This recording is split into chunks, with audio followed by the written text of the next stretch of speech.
This is the story of Peter and the Wolf. Now, I could tell the story like most stories are told by just telling it. But this isn't your average story. It was written by a man named Sergei Prokofiev. Try saying that. Sergei Prokofiev. He was a composer, a writer of music. So, he used music to help tell the story by having different instruments from the orchestra play the parts of the characters in the story. That was back in 1936, and Peter and the Wolf became a big hit, a classic in fact. Now, the way Prokofiev wrote his story, you need a real orchestra to play it. But one day, I got to thinking, suppose he didn't have an orchestra. Just some friends who play instruments like guitars and fiddles and clarinets, and some other friends who play instruments made from ordinary junk, like jugs, and washboards, and kazoos. That's what's called a jug band. And jug bands are fun to listen to, and they're fun to play in, too. So, I called up some friends and said, hey, let's get together and make a jug band version of Peter and the Wolf. And they said, yeah. So, this is our version. You could do your own, too.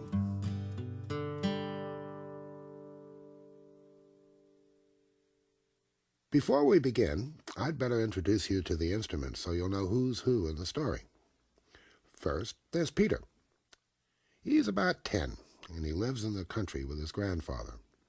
There's a stone wall around his house and a gate in the wall leading into a meadow, and the meadow is surrounded by woods. Peter's played by the fiddle, which is just another name for the violin. His part sounds like this.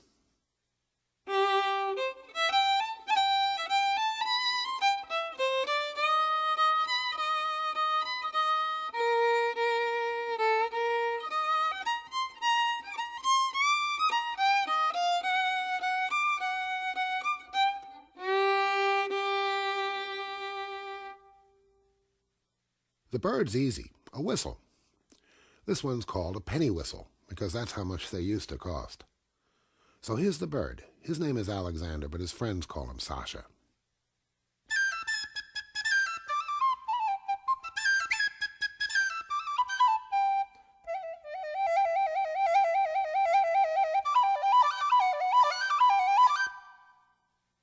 Next, we've got a duck.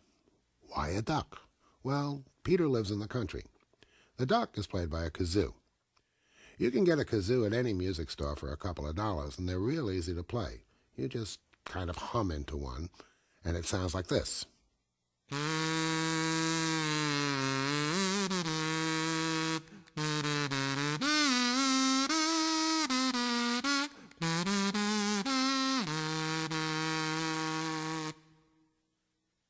Then there's Grandpa. He's played by a mandolin. It's got 4 sets of double strings, and it sounds like this.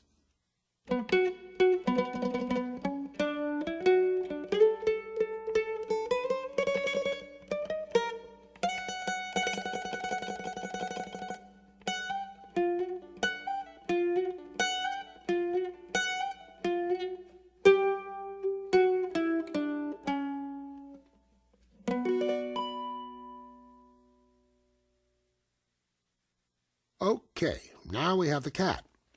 Cats move real slinky, so we picked an instrument with a slinky sound, a clarinet.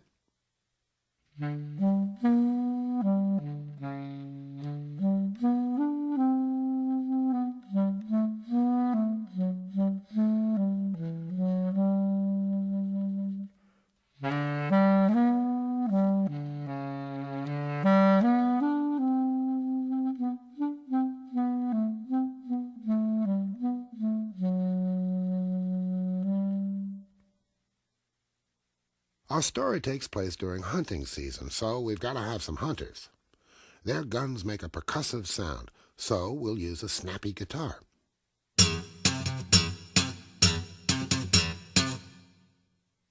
Finally, there's the wolf.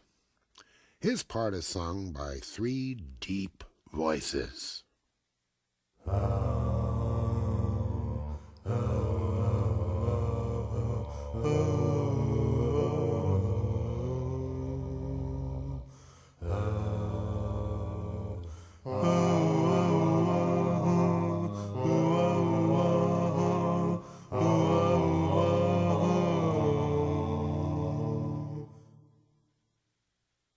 that's it for the characters.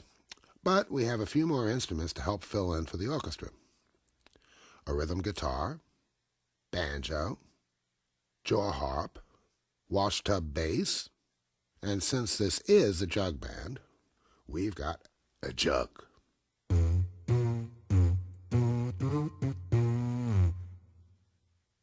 Now, we're ready for the story.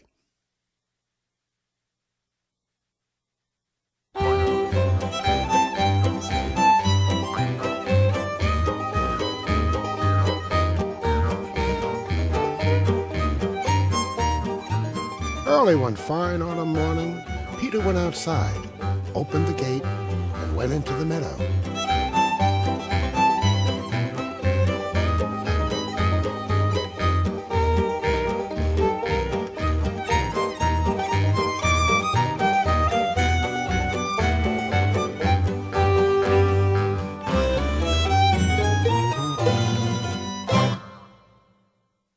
Up in a big tree on a branch sat Sasha the bird, Peter's friend.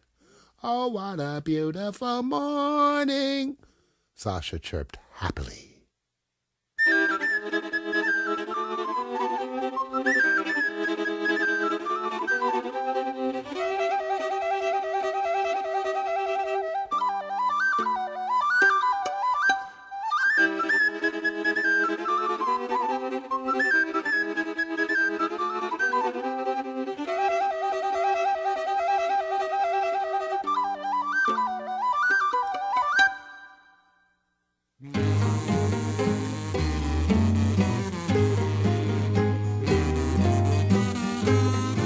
Soon a duck came waddling through the gate and headed for the pond in the meadow to take a swim.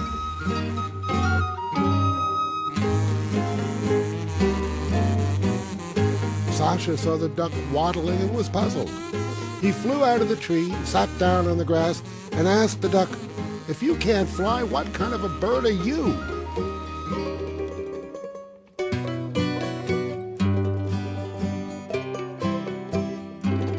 The duck answered, "If you can't swim, then what kind of a bird are you?" And he dived into the pond.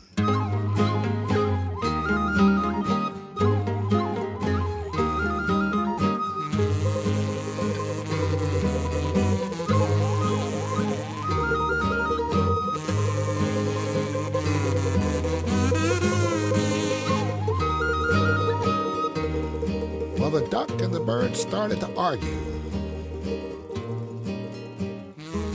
And argue. And argue. While the duck swam and the bird hopped up and down on the grass.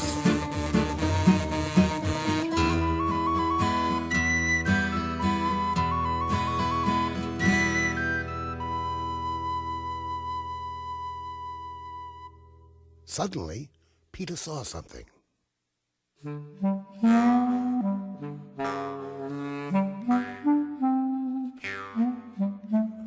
cat was quietly sneaking through the grass.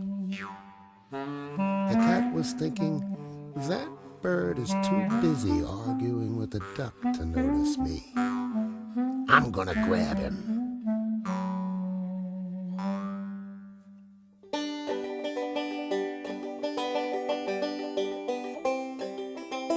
And he started creeping toward Sasha the bird.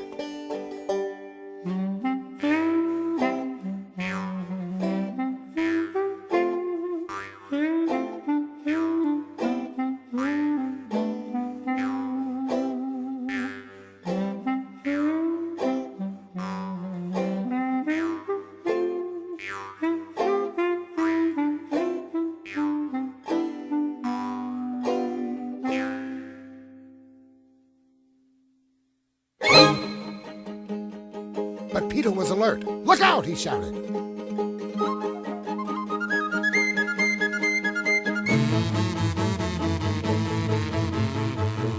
And Sasha flew right up into the tree.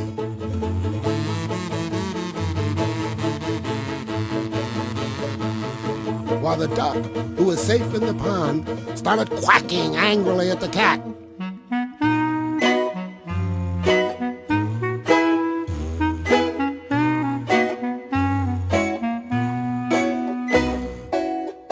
cat was disappointed. She prowled around the tree and thought, should I chase the bird up that tree? By the time I climb up there, it'll have flown away again.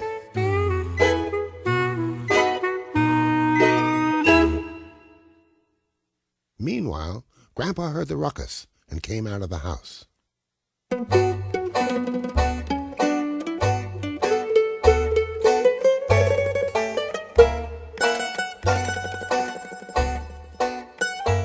He was angry because Peter had gone through the gate and into the meadow. How many times had he told Peter that the meadow was dangerous?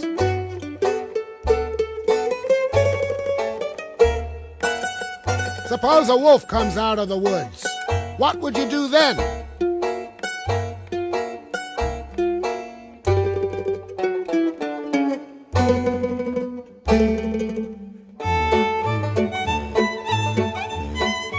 But Peter thought this was silly. I'm not afraid of wolves, he told Grandpa.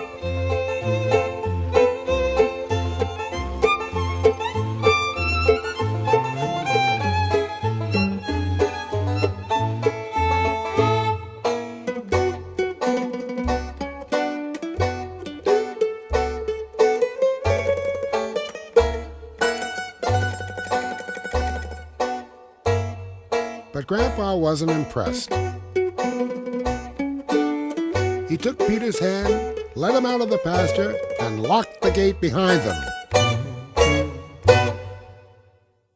But Grandpa was right.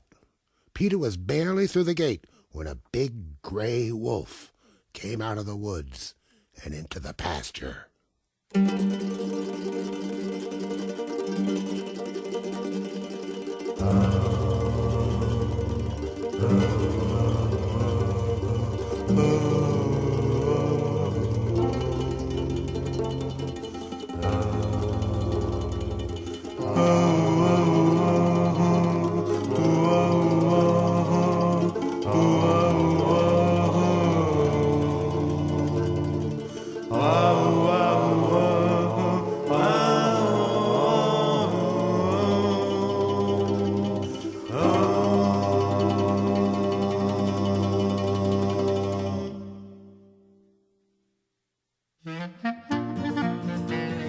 The cat took one look and scrambled up the tree.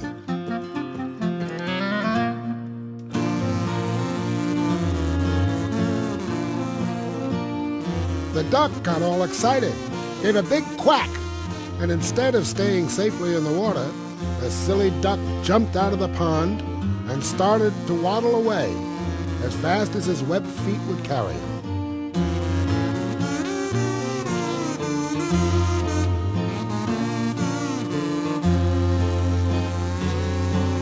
The wolf saw the duck, and like a flash was after it, coming closer and closer and closer until he caught the duck and with one big gulp swallowed him whole.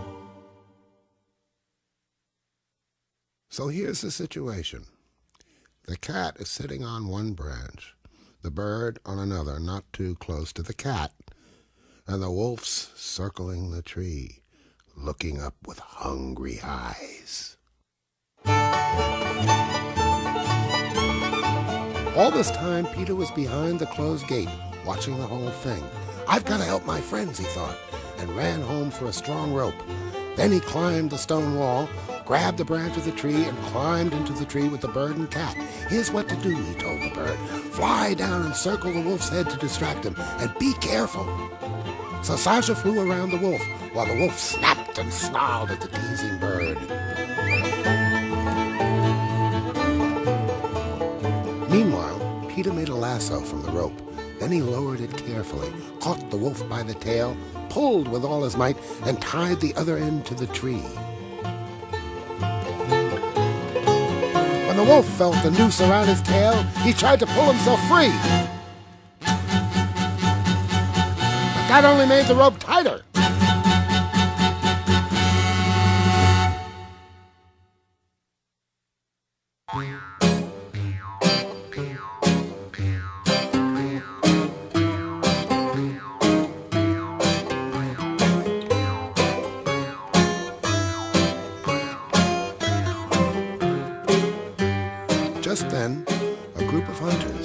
had been tracking the wolf, came out of the woods shooting. "Stop shooting!" Peter yelled. "Sasha and I have already caught the wolf. There's no need to kill him. Help us take him to the zoo." So they all lined up like a parade.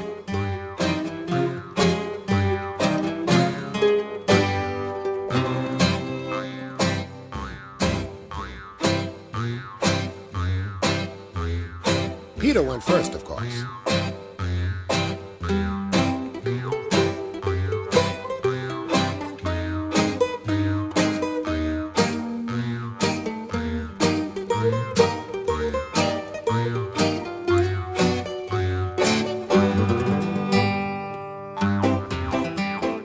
Then came the hunters leading the wolf.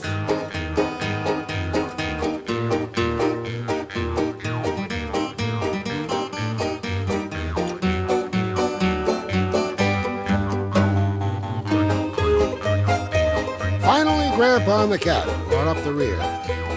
Grandpa was pretty grumpy. So, what if Peter hadn't caught the wolf? What then? He said to the cat.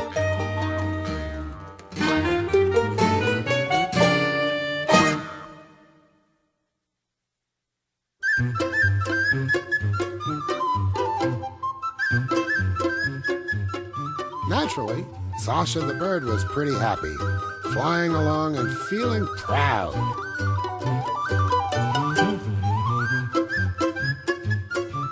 "Peter and I caught the wolf all by ourselves," he chirped. "Pretty cool, huh?"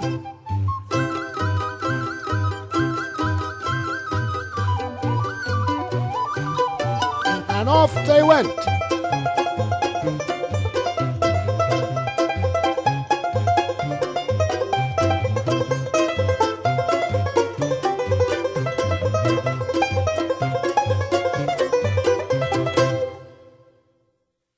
But wait a second. Remember the duck?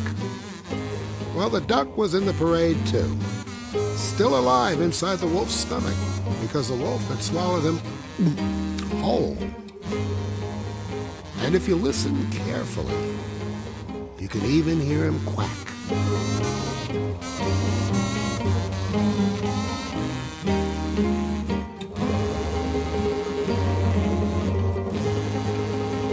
Now, how the duck got out, I'll leave that to you to make up, because this is the end of my story, and I gotta catch the parade.